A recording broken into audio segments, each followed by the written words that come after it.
संक्षेपीकरण करके बोल रहे हैं। अहम अस्मि अनंतावांगन प्राणाः अध्यात्म भेद विस्तारा इत्यं भावितो ही पिता। पिता ऐसी भावना कर दिया है, इसीलिए वो सभी के में प्रवेश करता हो, पुत्र में भी प्रवेश कर जा रहा है। उसकी बोल रहे हैं ना क्या हो रहा है, क्योंकि वो कैसी भावना किया ऐसे भावित है वो मरण काल में। अहमेव अस्मि अनंताः वांगमन प्राणाः, मैं ये जो अनंत वांगमन प्राण अनंत उपाधियों में जो है वाक मन प्राण रूपा अन्न वो मैं ही हूँ। इस प्रकार से अध्यात्म आदि भेद विस्तार, जो अध्यात्म अधिदैव और अधिभूत भेद आपने पढ़ा है और सकल विस्तारों को मैं ही हूँ, इस प्रकार से भावितो ही पिता, ऐसे भावना किया हुआ है वह पिता। इसलिए वह तस्मात् तत्प्राण अनुवृत्तित्व पितुर्भवति, इसीलिए कहा गया तत्त प्राणानुवृत्ति उस पिता का हो रहा है। ये कहने में कोई आपत्ति नहीं बनता। तत्प्राणानुवृत्तित्व में आदिदैविक प्राण अनुगतत्व, आदिदैविक प्राण का अनुगत्व हो गया है पिता, ऐसा कहा गया। इति युक्तम उक्तम, इसलिए बात युक्त युक्त कह दिया गया है कि एभिरेव प्राणे सह पुत्र आविष्कृति, ये भी रेम देव आदिदैविक स्वरूपापन्न पिता के प्राणों के द्वारा वह एक पुत्र में भी प्रवेश कर गया, ऐसा जो कहा गया था वह युक्त युक्त ही कहा गया। युक्त युक्त के संपोषक स्वयं मंत्रस्थ को सर्वेशम असौ आत्मा भवति पुत्र से, जब सभी का ही वो आत्मा हो गया वांगमन प्राणादि रूपेण, तो वो पुत्र का भी तो हो ही जाएगा, क्योंकि सर्व से बाहर पुत्र है क्या, सर्व के अंतर्गत वो भी है। जब सभी का ही आप आत्मा हो जा रहे हो तो पुत्र का भी आप आत्मा हो ही गए। सर्वस्य ही असौ आत्मा भवति पुत्र से च एतदुक्तम भवति, इसी बात को मूल मंत्र में कह दिया गया था। यस्य पुत्र अनुशिष्ट पुत्रो भवति, जिस पिता का इस प्रकार से अनुशिष्ट पुत्र होता है वही पुत्र वास्तव में रक्षा करने वाला भी बनता है, लोक्य हो जाता है।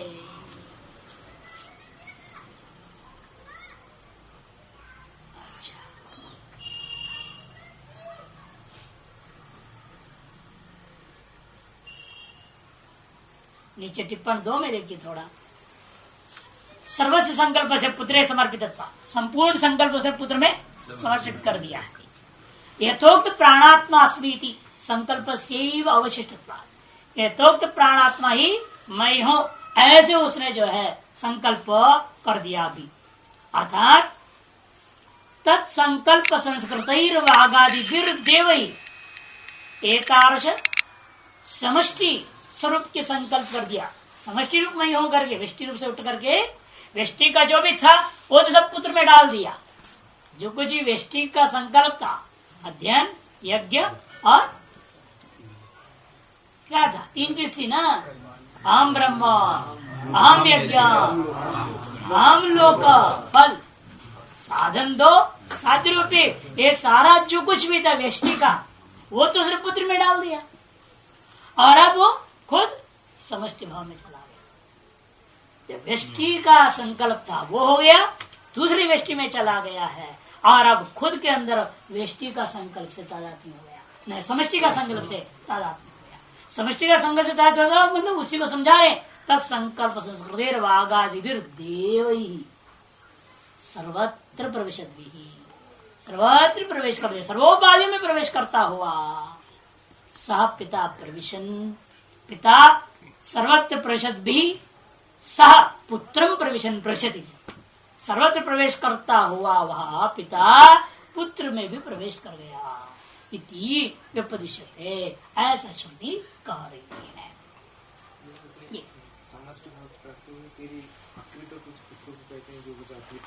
और व्यष्टि स्तर पर बोल रहा है ना, व्यष्टि के संकल्प को लेकर मेरे द्वारा जो नहीं पढ़ा गया नहीं किया गया वो सब तुम करते रहना।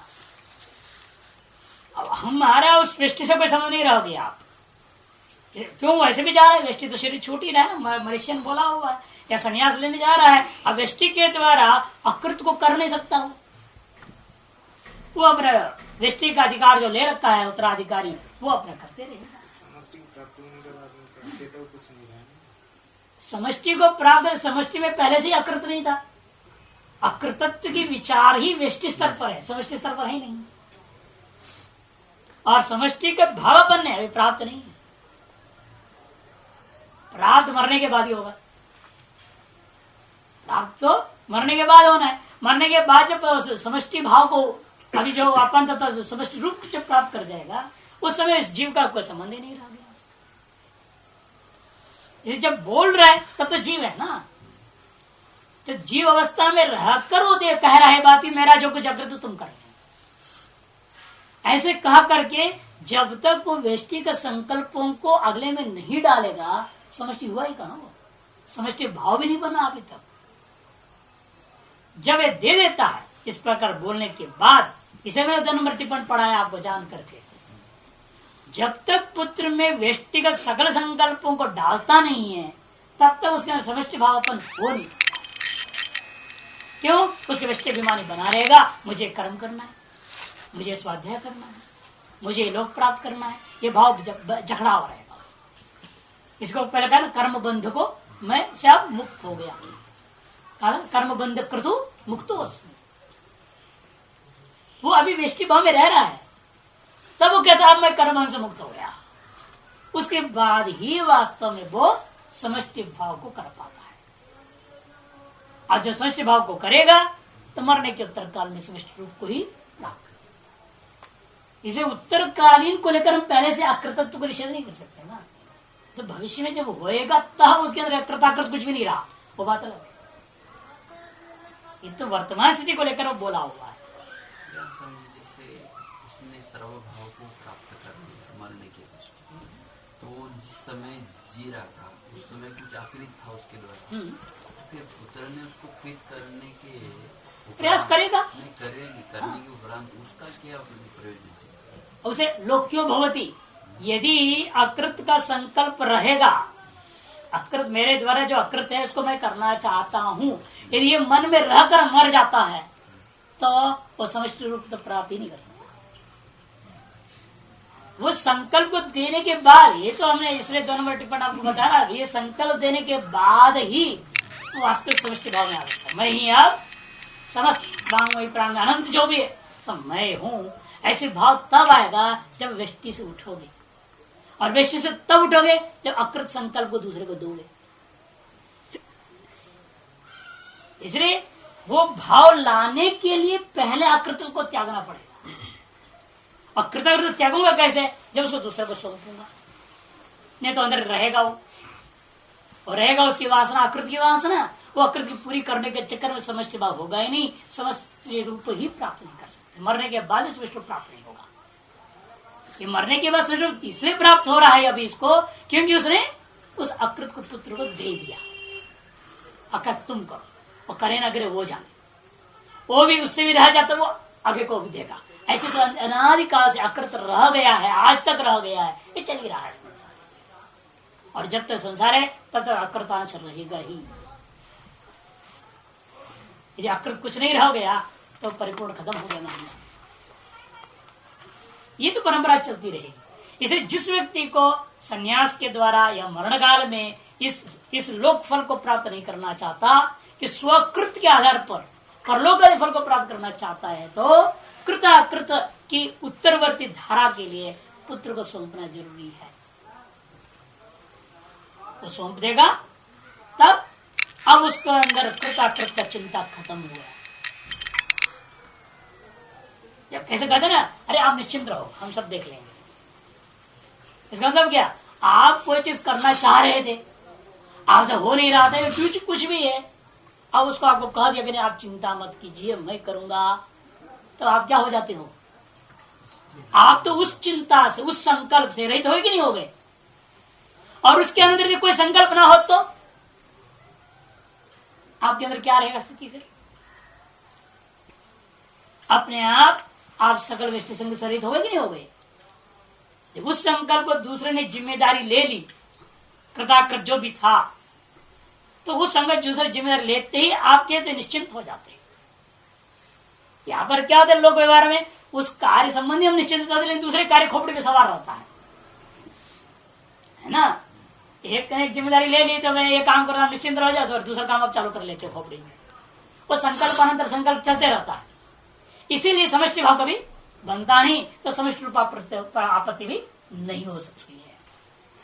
लेकिन यहाँ ऐसा नहीं है, ये उपासक ऐसा है जिंदगी भर ऐसे अच्छी तरह से चिंतन किया हुआ है, व्यष्टि का समस्त स्वाध्याय कर्म और लोक प्राप्ति अनुरूप व्यवस्था व्यवहार जो कुछ भी वो कर रहा था, इष्ट पूर्त दत्त को करते वक्त भी इस उपासना का चिंतन करते रहा।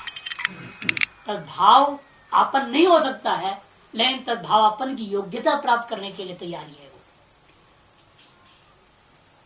जैसा आप करते क्या है, अष्टाध्याय रटते हो, लघु रटते हो, ये रटते हो, वो रटते हो, करते क्या हो, पहले 10 सूत्र रटते, फिर 10 सूत्र रटते, लेकिन 10 सूत्र रटते रहते 20 पूरा भी पढ़ते, वहां से वहां तक जाना पड़ेगा, नहीं तो आगे 10 है पीछे का 10 स्वाहा हो जाएगा।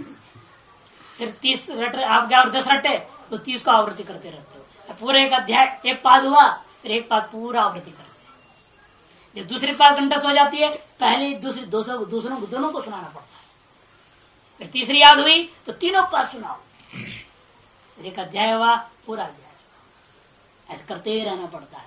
ऐसे करते करते क्या स्थिति आ जाती है, पूरे अष्टाध्याय आपकी मुट्ठी में हो जाता है, पूरा लघु आपको मुट्ठी में हो गया, पूरा व्याकरण न्याय आपको मुट्ठी में हो गया। एक उसके लिए कितने अभ्यास करनी पड़ी, इनको अभ्यास करते वक्त आप तद्भावापन थे। जब एक अध्याय रटे थे आप ये कहोगे मेरे को 8 अध्याय याद है, बोल सकते हैं कोई नहीं। आप अभी पूर्व अष्टाध्याय भावापन नहीं हो सकते हैं, लेकिन जब अध्याय एक अध्याय पढ़ भी रहे, बाकी अन्य आपका कर्म भी कर रहे हैं, क्या अभी तद्भावापन नहीं, आपको नहीं करना ही पड़ेगा। अन्य को करते हुए वो भी जारी रहता है, यही यहां पर उसका विहार है। अब इतनी तैयारी हो चुकी है, तद्भावापन होना है, तब अन्य को त्यागना पड़ेगा। अन्य को त्यागे बिना वो सब तैयार होते हुए भी तद्भाव नहीं आ सकता। इसलिए यहां पर एक व्यवस्था दिया कि जो संप्रति नामक एक कर्म, जिससे व्यक्ति अपना व्यक्तिगत सकल जिम्मेदारियों से मुक्त हो जाए, इस तरह से मुक्त हो जाए ताकि समष्टि भाव के अलावा कुछ उसके लिए विचार ही नहीं रह गया और कोई संकल्प ही नहीं रह गया। एक ही संकल्प है उसका भी, समष्टि भाव का, अहमेव सर्वम अन्न वाकादि रूपेण सर्वम अस्मि, ये अलावा और कुछ नहीं रह गया। वही व्यक्ति मरने के बाद समष्टि भाव स्वस्याम स्वस्ययम इतर आत्मा पुण्य कह रहे थे, इसलिए एतदुत्तम भवति यस्य पितुः एवं वरिष्ठ पुत्र होती थी स्वस्मिन्नेव लोके वर्तते। और वो पुत्र कहाँ है, वो मर के थोड़े जा रहा है, मर के ये जा रहा है पिता, और वो तो इसी लोक में रहता है। और इस तरह वो यजमान पिता जो है, जब पुत्र में प्रवेश कर गया, वो पिता भी पुत्र रूपेण इसी लोक में रह गया। पितृत्व रूपेण वह पिता पुत्र में प्रवेश करता हुआ पुत्र में रहकर अर्थात लोक में रह गया। समष्टि भाव में जब प्राप्त कर जाओगे आप, जब समष्टि रूप को प्राप्त कर गए, आप सर्वलोकों में रह रहे हैं, तो इस लोक में भी रह रहे हैं।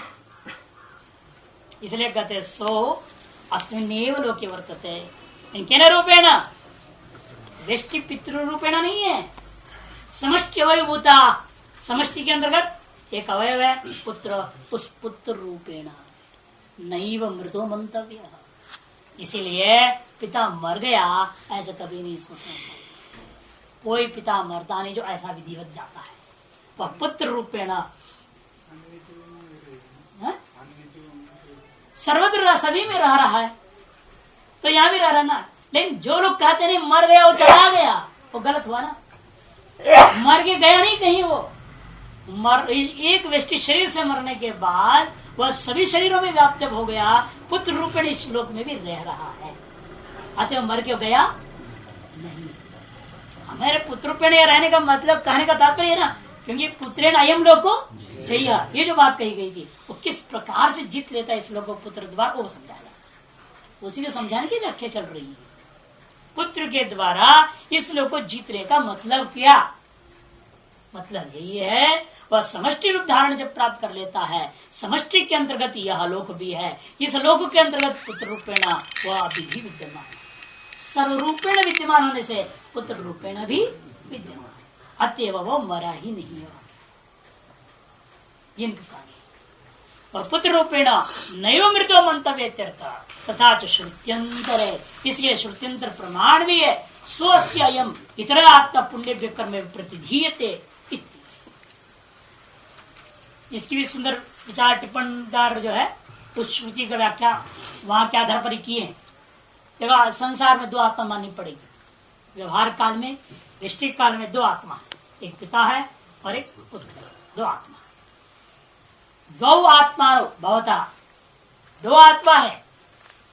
आत्मा से वो आत्मा नहीं लेना, शरीरों को लेकर स्वदेह पुत्र देह। एक तो स्व का देह मैंने पिता का अपना देह और एक पुत्र देह रूपेण विद्यमान। पितृदेह और पुत्र देह रूपेण दो आत्मा।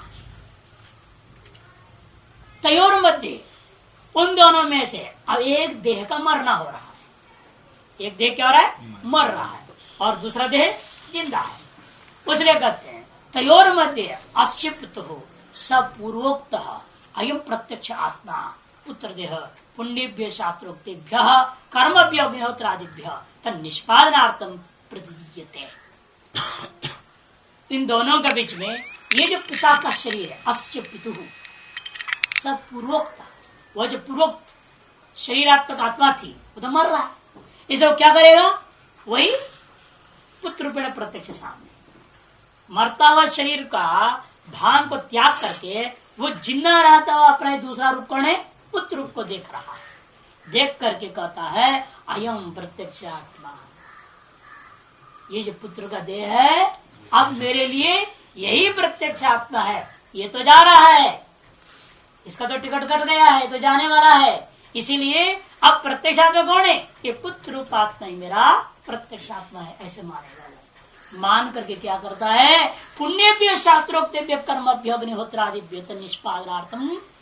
अब पुण्य जो शास्त्रोक्त कर्म है अग्निहोत्रादियों के माध्यम से, वह उन्हीं कर्मों का निष्पादन करने के लिए प्रतिधीयते प्रतिनिधि रूपेण पित्रा पुत्रो प्रतिधीयते, पिता के द्वारा पुत्र को प्रतिनिधि बना दिया जाता है। और कहा जाता है यत् कर्तव्यम तत्करणाय पित्रा यत् कर्तव्यम तत्करणाय प्रतिनिधित्वेन स्वगृहे स्थाप्यते। पिता ने क्या किया? स्व के द्वारा जो कुछ भी कर्तव्य था वो कृताकृत सकल कर्तव्यों को करने के लिए ही पुत्र रूपेण, पुत्र को प्रतिनिधि रूपेण उस घर में स्थापित करता है। तो स्वयं तो स्व शरीर दृष्टिया रह नहीं सकता, वो तो मरने जा रहा है। इसे स्व शरीर दृष्टिया पुत्र क्या हो गया? प्रतिनिधि हो गया। और स्व समष्टि दृष्टिया स्वयं ही पुत्र रूपेण रहा। दोनों ही देखो, स्व शरीर दृष्टिया पुत्र क्या हो गया? वही मैं हूं नहीं कह सकता, कहे मेरा ये प्रतिनिधि है कहेगा स्व व्यष्टि शरीर दृष्टि से। और समष्टि दृष्टि से क्या कहा दिया? मैं ही पुत्र रूप में इस लोक में रह रहा हूं। जब सर्वरूप में रह रहा हूं तो पुत्र रूप में भी रह रहा हूं, इसलिए कोई दोष है नहीं। इस तरह से दोनों श्रुतियों की तात्व करता बृहदारण्यक को और वहां की दोनों को मिलाकर के कह दिया कि अतएव पिता ही पुत्र रूपेण इस लोक को अंदर विद्यमान रह रहा है, अतएव पुत्र लोगों को जीत रहा है। यही लोगों का जीता कुछ नहीं इस लोगों का। अतः पुनर्पुत्र निर्वचन माह, आप जो है पुत्र शब्द का निर्वचन कर रहे हैं। क्यों ऐसे संतान को पुत्र कहते हैं? जो प्रतिनिधि बनने में सक्षम है, जो पिता के कृताकृत का अनुसरण करके कृतों का पालन कर रहा है और अकृतों को पूर्ण करने के लिए प्रयास करने वाला जो पुत्र होता है, उसी संतान होता है, उसी को पुत्र शब्द से क्यों कहा जाता है? उस पुत्र शब्द का निर्वचन व्युत्पत्ति करने जा रहे हैं। पुत्रो यदि कदाचित अनेन पित्रा अक्षणया, वह पुत्र वो तभी कहा जाएगा यदि मान लो कदाचित भूल चूक हो गई, पिता के द्वारा किसी कारणवश अक्षय में कोण छिद्र दो अंतरा माने किसी व्यवधान हो गया, कोई बाधा आ गई, या किसी जो है प्रमाद हो गया, किसी कारण से जो है ना अकृतम भवति कर्तव्यम, अपना कर्तव्य नहीं कर पाए। सोचे तो थे लेकिन कर नहीं पाए। उससे पहले वैराग्य सन्यासी हो रहा है या तो मरणासन हो गया है। जो उपलक्षण है मरीशन का उपलक्षण बता दिया था मैंने सन्यास का। दो में घटना घटने लगी, अतः वो कर नहीं पाया, या मान लो गलत ही कर दिया, प्रमादवश जो कर्तव्य था वो गलत कर दिया था। उन सब को ठीक करने वाला है जो संतान, उसी को पुत्र करते। तस्मात् कर्तव्यता रूपात पित्रा अकृतात् सर्वस्वात्, लोक प्राप्ति प्रतिबंध रूपात आ गया ना आपके प्रश्न का जवाब। क्योंकि वो जो अकृत है ना, वो समष्टि भाव को प्राप्त करने बड़ा प्रतिबंधक। जब तक उसकी जिम्मेदारी दूसरा नहीं लेगा, वो प्रतिबंध दूर कैसे हो सकता। तीसरे कह रहे हैं तस्मात् कर्तव्यता रूपा, जो कर्तव्य रूपा कितना है वो, एक दो नहीं, सर्वस्मा जितना भी है सब, जो कुछ भी उसके अंदर कर्तव्य था किंतु पिता के अकृत था, उन सारी चीजों को, वे सारी चीज कैसे हैं, लोक प्राप्ति प्रतिबंध रूपा, लोक की प्राप्ति करने में प्रतिबंधक होता है।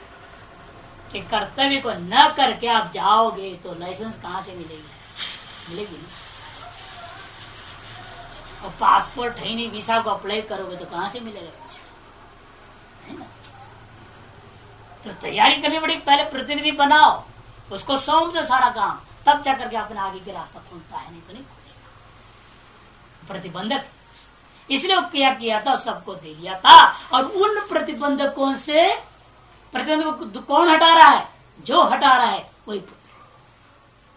कहते मुयो मुंचती पुत्रो मुंचती, उन सब से पुत्र क्या कर रहा है, मुंचती माने मोचयति, उन सब से मुक्त करा देता है पिता।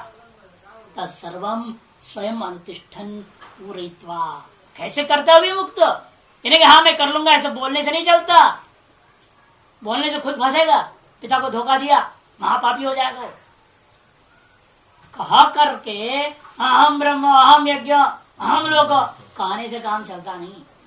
कहा करके वो अनुष्ठान पूरयित्वा मुंचति मोचे, सब अनुष्ठान करता है जो कुछ उसके द्वारा। जैसे कई लोग पूछे ना आपकी क्या इच्छा है बताइए, मरने से पहले पूछते कि नहीं, बच्चे आस पड़ोस में पूछते हैं आपकी अंतिम कोई इच्छा तो बता देना, हम पूरा कोशिश करेंगे पूरा करने के लिए उस चीज। और जिसके अंदर कोई है तो बता देता है, भाई हम तो ये चाहते थे नहीं कर पाए, हम प्रयास करेंगे। और वो अनुष्ठान करता है और पूरा करता है, तो मानो एक तरह से पूर्ण रूप में उस पिता को उन अकृतों से मुक्त कर दिया। तस्मात् पूर्णेन त्रायते स इति पुत्र, पूर्णेन पु त्रायते इति त्र पुत्र इति पुत्र। इसे कहते हैं पूर्णेन त्रायते स पितरम यस्मात् तस्मात् पुत्रो नाम, पूर्ण के द्वारा रक्षा करता है जिसलिए पिता को, इसलिए उसका नाम पुत्र पड़ जाता है। इदम तत्पुत्र से पुत्रत्व यद पितो छिद्रम पूरित्व त्रायते, यही पुत्र की पुत्रत्व है जो पिता के द्वारा अकृत जो छिद्र होते हैं उन सबको पूर्ण करके रक्षा करता है। पूरित्वा त्रायते स पिता एवं विधेन पुत्रेण मृतोपि सन अमृतो, आ गया ना। इसलिए एतादृश पुत्र के द्वारा वास्तव पिता स्व शरीर के दृष्टि मृत होने पर भी अमृत ही है, मरा नहीं है। अस्मेव लोके प्रतिष्ठति, वो इसी लोक में उस संकल्प के माध्यम से, जो पुत्र में विद्यमान अभी संकल्प है वो पिता का संकल्प है ना, पिता का संकल्प लेके रह रहा है, उस संकल्पवान हो पुत्र के द्वारा, उस संकल्प के माध्यम से मानो पिता यही अभी विद्यमान है। अस्मिनेव लोके प्रतिष्ठति एवं असो पिता पुत्रेण इमं मनुष्य लोकम जीति, इस प्रकार से यह जो पिता है ना पुत्र द्वारा इस लोक को जीतता है, ऐसे व्यवहार होता है। अच्छा, न तथा विद्या कर्मभ्याम धव, लेकिन जिस प्रकार से जिस तरीके से बताया गया संकल्प आधान प्रतिनिधित्व आदि के माध्यम से पुत्र द्वारा इस लोगों को जीत रहा है, उस प्रकार कर्मों से या उपासनाओं से इस लोग को जीत नहीं सकता। न तथा विद्या कर्मभ्यम देवलोक पितृलोको सर्वलाभ सत्ता मात्रेण। लेकिन पुत्र के द्वारा जिस प्रकार से इस लोगों को जीता, लेकिन उसी पुत्र के द्वारा आप ये समझें बिना मुझके कुछ किए ही मैं देवलोकों को और पितृलोकों को जीत लूंगा, नहीं जीत सकते। वहां तो अनुष्ठान करनी ही पड़ेगी, वो क्रियाजन्य फल है। अतः वहां पुत्र में स्व संकल्प आधान करने के द्वारा जिस तरह इस लोगों को जीत लिया, उस प्रकार से पुत्र के द्वारा ही उन लोगों को भी आप जीत नहीं सकते। किंतु वहां स्वरूप लाभ मात्रेण उन लोगों के योग्य उपासना और कर्मों का स्वरूप लाभ में अनुष्ठान करने के मात्र से प्राप्त हो सकता है, पुत्र के द्वारा प्राप्त नहीं हो सकता।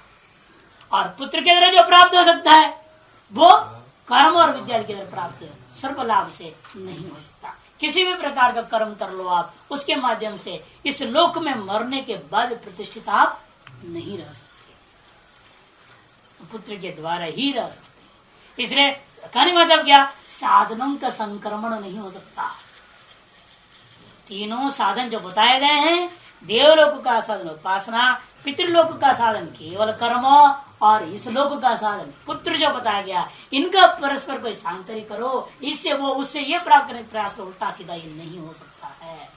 इसे जानकर पहले भी बोले थे भाष्यकार ने, जहाँ विद्या देवलोक में कहा, विद्या के द्वारा का मतलब कर्म और पुत्र के द्वारा नहीं, कर्मणा का मतलब पुत्र और विद्या के द्वारा नहीं, और पुत्र के द्वारा इस लोक का मतलब कर्म और विद्या के द्वारा नहीं, यही समझना चाहिए। तीसरे पंक्ति को भाष्यकार ने कहा है,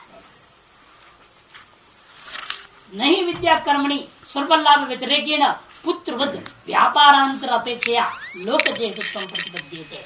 आगे विद्या और कर्म स्वरूप लाभ किए बिना ही पुत्र आदि के समान व्यापारांतर अपेक्षा, व्यापारांतर में संप्रति कर्म जैसे कर्म की अपेक्षा है। आपने यहाँ क्या किया, केवल संप्रति कर्म कर दिया, उसी के द्वारा इस लोक को प्राप्त कर लिया।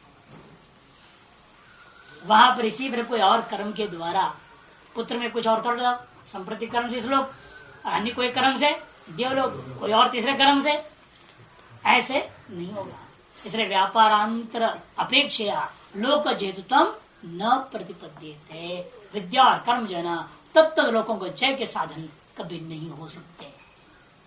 अतः कृत संप्रतिकम पितरम एनम एते वागज प्राणा देवाः हिरण्यगर्भाः अमृता अमृतधर्माणः आविशन्ति। इसलिए जो पिता जिसने संप्रति नामक कर्म को कर दिया, कृत संप्रतिकम माने जिसने संप्रति नामक कर्म को कर लिया है, ऐसे पिता के अंदर एते वागज सर्वे हिरण्यगर्भाः अमृत धर्माण देवाः प्राणा, ये जो वागादि प्राण अपने आदि देव का अनुग्राहक देव स्वरूप क्या है उनका, अग्नि आदि मैंने जो हिरण्य गर्भ के अवयभूत विद्यमान अग्नि सूर्य आदित्य आदि रूप में विद्यमान है, वे सारे के सारे इसमें प्रवेश कर जाते। जो अमृता है, अमरण धर्म है, वो अब क्या हो गया, इस पिता के अंदर प्रवेश कर गए। अर्थात मरने के बाद पिता और वो एक हो गए। अर्थात तो पिता अब जो व्यष्टि था, अब वो समष्टि रूप को प्राप्त कर गया, अतः वो भी अमर हो गया। इस प्रकार इस लोक में भी अमर हो गया और उन लोकों में भी अमर हो गया। पुत्र द्वारा इस लोक में अमर हो रहा है, विद्या कर्म द्वारा तत्व लोकों में भी वो अमर हो जाता है। खत्म इति वक्ष्यति पृथ्वी चैनम इत्यादि। कहते हैं आवेश प्रकार बहुत सायम उत्तर वाक्य प्रवृत्ति में प्रतिजानी। और प्रवेश कैसे होता है, वो इस पिता में तादात्म्य भाव कर एक रूपता कैसे हो जाता है, मैंने व्यष्टि समष्टि भाव को कैसे प्राप्त कर जाता है, वो तरीका बताना है। वो इसमें एकीभूत हो रहे हैं। सब अधिदैव जो थे हिरण्य गर्भ का अवयभूत विद्यमान सब देवता, वाघादि का अभिमानी अनुग्राहक देवता लोग, ये अनुग्राहक देवता लोग उसके साथ तादात्म्य भावपन्न हो रहे हैं। मरकर निकलता हुआ व्यक्ति में प्रवेश करके ना, प्रवेश करके मतलब क्या, दोनों की ऐक्यता, मानी इसका भी समष्टि रूप का हो जाना कैसे होता है, किस प्रकार का प्रवेश है, थोड़ा समझाओ उस चीज को। उसके लिए आगे के 3-4 मंत्र आ रहे हैं, प्रत्येक के अलग अलग करके बताएंगे। पृथिव्यै चैनम अग्निश्च दैवी वाक् आविशति सा वै दैवी वाक् यया यद्यद्य वदति तत्तत् भवति। पृथिव्यै चैनम अग्निश्च दैवी वाक् आविशति। इस संप्रति कर्म करने वाले में पृथ्वी और अग्नि से, पृथ्वी रूप से और अग्नि रूप से आदिदेव का वाक जाना प्रवेश कर जाता है। पृथ्वी रूपेण और अग्नि रूपेण, पहले आई था पृथ्वी और अग्नि, पृथ्वी आधार था, अग्नि करण था, पृथ्वी वाक का। इसलिए पृथ्वी रूपी आधार और अग्नि रूपी कर्ण, इनके जो दैवी रूप के माध्यम से वाणी में क्या कर जाते हैं, सब प्रवेश कर जाते हैं, वाक का प्रवेश हो जाता है। और वो वाक में कैसी होगी अभी? अरे पहले से तो वाक तो है ही, बोल तो रहा हूं क्या? पहले बाप गूंगा था क्या? अरे बाप तो पहले ही बोल रहा था, गूंगा तो था नहीं, पहले तो वाक तो थी। कहते पहले जो वाक था वो मानवी वाक था, और अब जो वाक प्रवेश कर गया है ये दैवी वाक। इसलिए पहले वो जो बोलता था वो कभी सच भी हो जाता था, कभी नहीं भी होता था। लेकिन अब संप्रति कर्म करने के बाद जो समष्टि के साथ ऐक्यता को प्राप्त कर गया, वो जो बोलता है सो हो जाता है, इतना। इसलिए कहते लोग बहुत ग्रस्त आते, महाराज आप तो संत हैं, इसलिए आप जो कहेंगे सो हो जाएगा, हमें विश्वास है, इसलिए आप बोल दो, तथास्तु कर दो। बहुत आते हैं, भले शास्त्र पढ़े नहीं है ये लोग, लेकिन संस्कार है उनको, उन्हें मालूम है कि ऐसा संप्रति कर्म कर चुका है। सन्यासी हो गए का मतलब क्या? सन्यासी हो गए को तो उद्वास कर दिया, कहने का मतलब उद्वास कर चुका है, ब्रह्मचर्य से उद्वास कर दिया। ठीक है, पुत्र बना के, पुत्र और प्रतिनिधि बनाकर नहीं छोड़ा है कि नहीं? दूसरे ढंग का संप्रतिकर्म से उद्वास जब कर दिया है, सन्यास ले लिया का मतलब क्या? सर्व संकल्प वेष्टि का संकल्प आपने त्याग दिया। आपने शरीर की हड्डी, मांस वांस, खून पान, इंद्रिय पिंद्र सबको स्वाहा करते हैं ना विरजा होम में। विरजा होम में कोई चीज ऐसा नहीं है, आपके स्थूल शरीर, सूक्ष्म शरीर और अविद्या कारण शरीर, सारे चीजों को स्वाहा कर देगा। और तीनों लोगों को भी भू स्वाहा, भुव स्वाहा कर सब। और आज सर्वम सन्निस्तम मया कार्य, अब मैं सब कुछ त्याग, कुछ रहा जीरो या हीरो दोनों, पूर्ण भी है अपूर्ण, चाहे जैसा ले लो। इसी को तो बौद्ध ने जीरो लिया, बौद्ध ने तो इसको शून्य कह दिया है, और वेदांत ने पूर्ण कह दिया है। दोनों बात सही है, दृष्टिकोण पर निर्भर है। सब कुछ त्याग दिया, अब कुछ भी नहीं है तो शून्य है, अब सब कुछ त्याग दिया रह गया आगे तो पूर्ण है।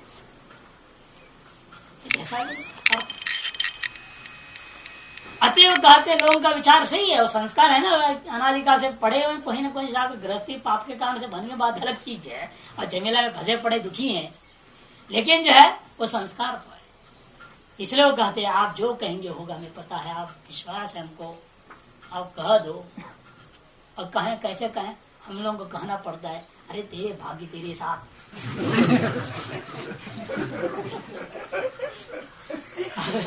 वो बेचारे परेशान होते, महाराज क्या आपने कह दिया, हमारे भाग्य में तो ऐसे ही है गड़बड़, तभी तो आपसे कह मारे, तो हम कैसे कह दे भाई, तुम्हारे भाग्य के विपरीत हम कहें क्या? विपरीत कहें तब सब खराब हो जाएंगे, सारा काम बिगड़ जाएगा। अपना काम बिगाड़ के तुम्हारा काम बनाने में क्यों लगेंगे हम? ये तो कल आया था ना, स्व कल्याण को चाहने वाला कभी उपदेश ही नहीं देता, ऐसी बातों में भागवत में आया। वो कहेगा ही नहीं आगे को तुम ये करो वो करो, झंझट में क्या को पढ़ना। तो इसलिए ये सब चीज समझ के शब्दावली आपको बोलना पड़ता। अरे ईश्वर सब कुछ करेगा, चिंता मत करो, एक हाँ क्या करेगा उसको, तो ईश्वर करेगा, हाँ बिल्कुल, क्यों नहीं, समय आने पर क्यों नहीं करेगा। तो बेचारे ठीक ठीक बोल के चले जाते, बेचारे गृहस्थी क्या करेगा। तो इसलिए कहते दैवी वाक उसके अंदर प्रवेश हो गया है, मानवी वाक अभी तक था, अब समष्टि भाव उत्पन्न हो जाने से उसके अंदर दैवी वाक प्रवेश कर गया। सावई दैवी वाक, वही है दैवी वाक जिसके द्वारा यदि देव वदति तत्त भवति, जो जो कहता है वैसे वैसे अमोघ वाणी हो जाती है, मिथ्या रहित वाणी हो जाती है। जो कथन करते हो सब सत्य हो जाए। बोलते भी है पंजाब और सत्य वचन महाराज, सत्य वचन आपने जो कहा सब सत्य वचन।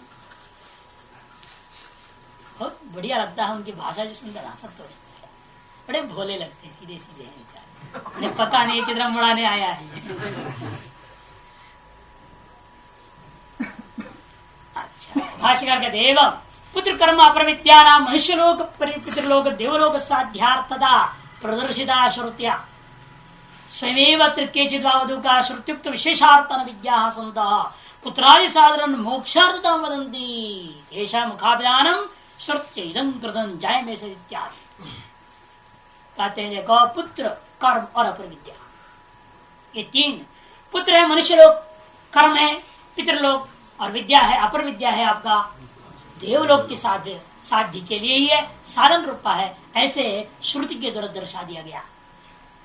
लेकिन स्वयं ही श्रुति कुछ और भी करने जा रही है। क्यों?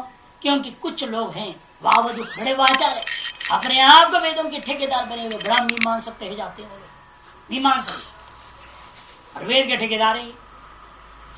और वो समझते हमारे जैसे वेद को कोई समझ ही नहीं सकता, और कह दिया आमना ऐसे क्रिया बड़ी घोषणा करेगी। वे सारा वेद कर्म के ही कथन करता है, कर्म के अलावा कुछ भी कथन नहीं होता है, और जो कर्म पर वाक्य नहीं है वह वाक्य अनर्थक है करके घोषणा।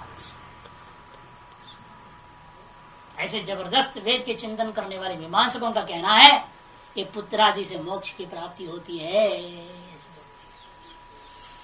उसका मुंह तोड़ जवाब देने के लिए अब स्मृति ऐसा मुख अभिधानम, भाष्यकार भी आज की भाषा दूसरे शब्दों में प्रयोग कर रहे हैं। आज मुंह तोड़ जवाब दिया गया। मुंह तोड़ जवाब, मुंह को तोड़ थोड़ा रहे हैं, मुख को ढक देकर उसका और उसकी जबान बंद कर दी, अब उसकी बोलती बंद हो गई, ऐसी जवाब दे दिया। उसको कहते मुंह तोड़ जवाब, ये नहीं कि मुंह को तोड़ ही दिया, दान वान तोड़ ही दिया, ऐसा तो नहीं है इसका। तो केचित वावधु कहा, केचित वावधु मैंने कुछ मीमांसक लोगों का कहना है, क्या कहना है वो? श्रुत्युक्त विशेषार्थ अनभिज्ञा, वास्तव में श्रुत्युक्त जो विशेष अर्थ तात्पर्य वो जानते नहीं, वो शब्दार्थ को लेकर जंजाल में पड़े हुए। श्रुत्युक्त जो विशेष अर्थ तात्पर्यार्थ लक्षितार्थ है उसको गुह्यार्थ गुह्यतमार्थों को वो नहीं जानते। ऐसा होने के कारण पुत्रादि साधना मोक्षार्थता वदंती, पुत्रादि साधनों को क्या कहते हैं वो? इससे ही मोक्ष हो जाएगा। पुत्र कर्म अपर विद्या, इन तीनों से ही मुक्ति मिलती है, ऐसा वो लोग कहते हैं। इसी को लेकर बहुत सारे गृहस्थी आज भी बोलते हैं महाराज पुत्र नहीं है, सुनते हैं कि पुत्र के बिना मुक्ति नहीं होती। इसे ऐसी कुछ जड़ी बूटी दवा दारू पूजा पाठ साठ पढ़ाओ ताकि जो पुत्र हो जाए तो हमारी मुक्ति हो जाए। हम उसको कहते भाई मुक्ति से तुम समझे नहीं, पुत्र के बिना ऋण मुक्ति नहीं होती, ये कहो असली मुक्ति नहीं, ऋण मुक्ति। पितृऋण तो पुत्र से तो मुक्त होता है ना, पुत्रोत्पत्ति द्वारा ही पितृऋण की मुक्ति कहा गया है, विद्या अध्ययन अध्यापन के ऋषि ऋण की मुक्ति कहा गया, और कर्म के और उपासनाओं के द्वारा देव ऋण की मुक्ति कहा गया। मुक्ति तो होती है, लेकिन कौन सी मुक्ति एक अलग है।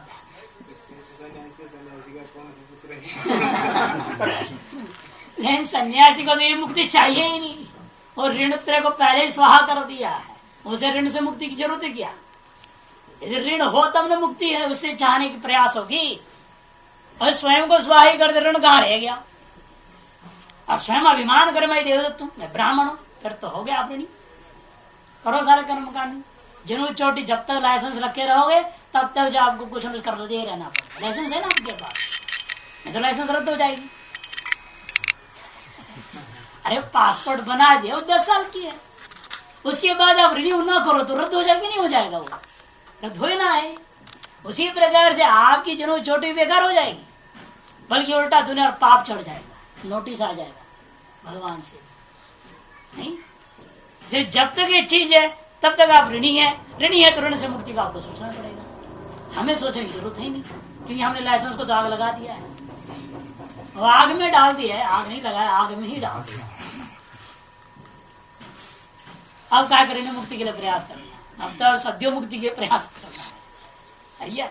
लेकिन वो मीमांसकों का कहना है ये पुत्र कर्म और अपर विद्या से सीधा वास्तविक सद्यो मुक्ति प्राप्त होती है। तेषां मुखापिदानं श्रुत्या, उन्हीं के मुख दौड़ जवाब देने के लिए, जबान को बंद करने के लिए श्रुति ये सारे वाक्यों को पहले से कहा, जाया में से इत्यादि से आरंभ किया।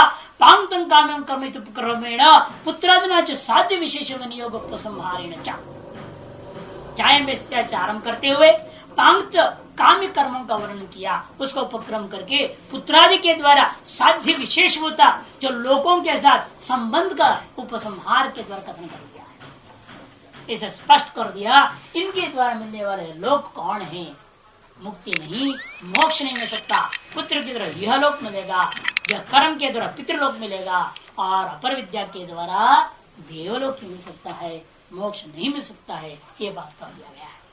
तस्मात् ऋण श्रुति अविद्युत विषया, इसलिए ऋण मुक्ति का श्रुति। ये पूर्व पक्षी कह सकता है, अरे जो ऐसा सीधे ही मोक्ष के लिए प्रयास करता है तो नरक में जाएगा, ऐसे लिखा है।